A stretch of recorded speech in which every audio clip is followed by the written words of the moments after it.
Hello everyone. तो एक और डिस्कशन के साथ आज मैं आपके सामने हाजिर हुई हूँ और वो डिस्कशन है जब पीटीएम अगर होता है तो sometime I ask the parents about the strength point of their children and more amazing thing that they are unable mostly they are unable to explain that what's the strength point of their children have.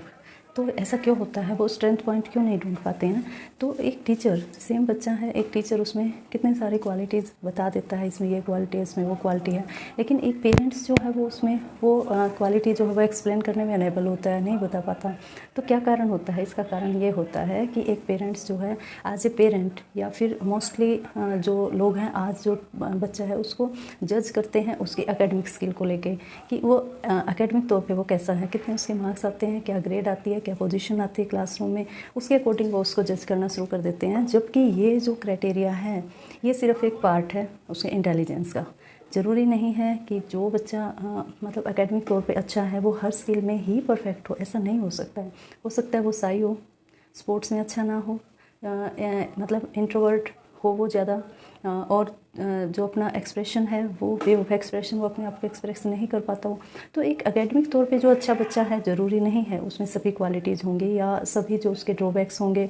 और एक बच्चा जो कि academic तौर पे अच्छा नहीं है ज़रूरी नहीं है कि उसके अंदर हर चीज़ की कमी हो, ऐसा नहीं है। एकेडमिक तौर पे सिर्फ अपने बच्चे का आकलन करना बंद कर दीजिए, क्योंकि एकेडमिक तौर पे अच्छा बच्चा नहीं है, हो सकता है वो एक बहुत अच्छा प्लेयर बन जाए, वे ऑफ एक्सप्रेशन उसका कैसा है, वो एक भावी लीडर बन जाए। या फिर क्या होगा, जो दूसरी एक्टिविटीज़ हैं या को करिकुलर एक्टिविटीज़ स्कूल्स के अंदर होती हैं तो उनमें वो काफ़ी अच्छा कर लेता है, जैसे डांसर अच्छा हो, सिंगर अच्छा हो, या फिर वो एक प्लेयर अच्छा हो। तो ये सारी चीज़ें जो हैं वो उसके इंटेलिजेंस का एक हिस्सा होती हैं। तो आप अगर अपना बच्चा है उसके स्ट्रेंथ पॉइंट को पकड़िए, उस पर काम कीजिए, तभी वो उसको इम्प्रूव होगा। हर बार उसको ये बोल के तुझे ये नहीं आता, तुझे वो नहीं आता, तू ये नहीं कर सकता, तो वो नहीं कर सकता, इससे उसका क्या होगा, उसका सेल्फ कॉन्फिडेंस बहुत लो हो जाएगा और आप उसको उठा नहीं पाओगे। तो सेल्फ कॉन्फिडेंस बहुत ज़रूरी है और बच्चे को हमेशा पॉजिटिव चीज़ों के लिए ही इनकरेज हमें करना चाहिए, ना कि नेगेटिव के लिए। तुझे क्या नहीं आता ये बताने की बजाय हमें उसे ये कहना चाहिए कि तुझे क्या आता है, what you can do instead of what you can not do. अगर आप बार बार उसको बोलेंगे आप तुम ये नहीं कर सकते, तो जो चीज़ें वो कर सकता है ना उसमें भी उसका जो रिजल्ट है या फिर जो उसकी परफॉर्मेंस है वो लगातार डाउन होती चली जाएगी, क्योंकि उसके दिमाग में आ जाएगा अगर मैं ये काम अच्छा नहीं कर सकता तो how I can do this more effectively. तो इस तरह से उसका जो सेल्फ कॉन्फिडेंस है वो लो होता चला जाएगा। जो स्किल है उसको पकड़िए। साथ मोस्ट इम्पॉर्टेंट चीज़ जो है वो है इंटेलिजेंस, और जो एकेडमिक अचीवमेंट है उसको थोड़ा डिफरेंस कीजिए, उसके अंदर डिफरेंस लेके आइए। डिफरेंट चीज़ें हैं वो। एक बच्चा अगर एकेडमिक परफॉर्मेंस उसकी ज़्यादा अच्छी नहीं है, आप उसको ये नहीं कह सकते वो इंटेलिजेंट नहीं है। वो हो सकता है जो बच्चा अच्छा है एकेडमिक में उससे भी ज़्यादा उसमें इंटेलिजेंस हो। तो वो इंटेलिजेंस कहाँ पे है, किस तरह में है?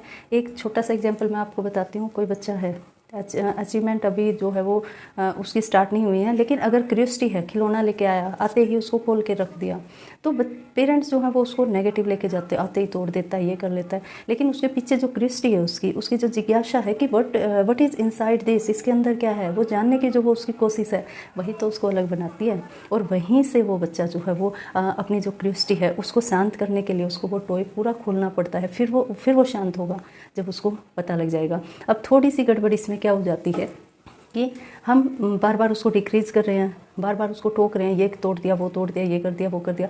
उससे जो उसकी वे है ना उसका इंटेलिजेंस का, वो गलत तरीके पे जाना शुरू हो जाएगा। और वो जो है वो जो काम आप बार बार बोल रहे हो ना, ये मत करो, वो मत करो, वो करने की क्यूरियोसिटी उसके अंदर पनपने लग जाएगी और फिर वो जो है वो थोड़ा सा डाइवर्ट हो जाएगा अपने रास्ते से। तो कंक्लूजन में यही बोलूँगी कि अपने बच्चे को ये बताने की बजाय what you can can't do की बजाय आप उनको बताइए व्हाट यू कैन डू।